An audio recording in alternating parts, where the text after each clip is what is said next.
क्या भारत की सरकार बांग्लादेश की पूर्व प्रधानमंत्री शेख हसीना से कन्नी काट रही है? ये सवाल पूछ रहे हैं विदेशी मामलों के जानकार और भारत बांग्लादेश मामलों के कई एक्सपर्ट्स। एक मुश्किल में फंसी पुरानी दोस्त को भारत ने उस दिन खुले दिल से पनाह दी थी, बिल्कुल वैसे ही जैसे कभी दलाई लामा और अफगानिस्तान के पूर्व राष्ट्रपति नजीबुल्लाह के परिवार को दी गई थी। ठीक 2 साल बाद वही मेहमान भारत के लिए अब सबसे बड़ा कूटनीतिक सरदर्द बन चुका है। बांग्लादेश के इंटरनेशनल क्राइम ट्रिब्यूनल ने 2024 के आंदोलन में हुई हिंसा के लिए शेख हसीना को क्राइम्स अगेंस्ट ह्यूमैनिटी में मौत की सजा सुना दी है। जुलाई 2026 में एक नया मोड़ आया जब रॉयटर्स को दिए इंटरव्यू में हसीना ने कहा कि वो दिसंबर में पार्टी नेताओं के साथ बांग्लादेश लौटेंगी और अदालत के सामने आत्मसमर्पण करेंगी।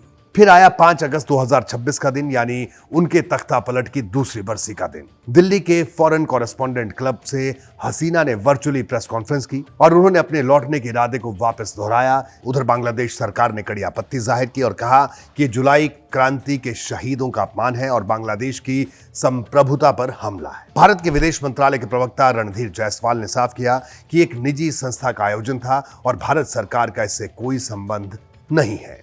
पर पर्दे के पीछे की कहानी कुछ और ही इशारा करती है। स्रोत ये भी दावा करते हैं कि हसीना ने पार्टी नेतृत्व में थोड़ा भी बदलाव करने के भारत के सुझाव को सिरे से खारिज कर दिया, जबकि दलाई लामा और नजीबुल्लाह के परिवार ने भारत की परिस्थितियों के साथ खुद को ढाल दिया था।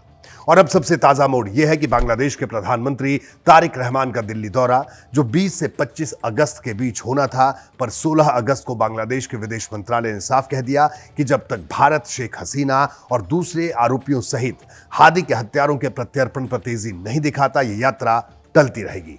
दिलचस्प बात यह भी है, इससे ठीक पहले 10 और 11 अगस्त को Indian high commissioner Dinesh Trivedi ने रहमान और पीएम मोदी दोनों से मुलाकात की थी और तब बातचीत सही दिशा में बढ़ती दिख रही थी। रणनीतिक मामलों के जाने माने विश्लेषक ब्रह्मा चलानी की एक बात यहां गौर करने लायक है। उनके मुताबिक 1971 में आजादी के बाद से बांग्लादेश में यह पैटर्न बार बार दोहराया गया है, जहां सत्ता से हटा नेता अगली सरकार के लिए एक अस्थायी सौदेबाजी का मोहरा बन जाता है।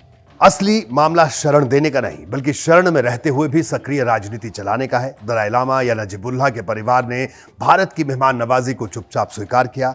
हसीना ने उसे एक चलते हुए राजनीतिक अभियान में बदल दिया, ऐसा कहा जा रहा है।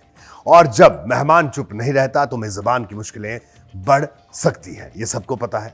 आपको क्या लगता है, भारत को अपने शरण के वादे पर टिके रहना चाहिए, भले ही बांग्लादेश से रिश्ते बिगड़ जाए, या कूटनीतिक रिश्तों को प्राथमिकता देनी चाहिए? कमेंट में अपनी राय जरूर बताइएगा।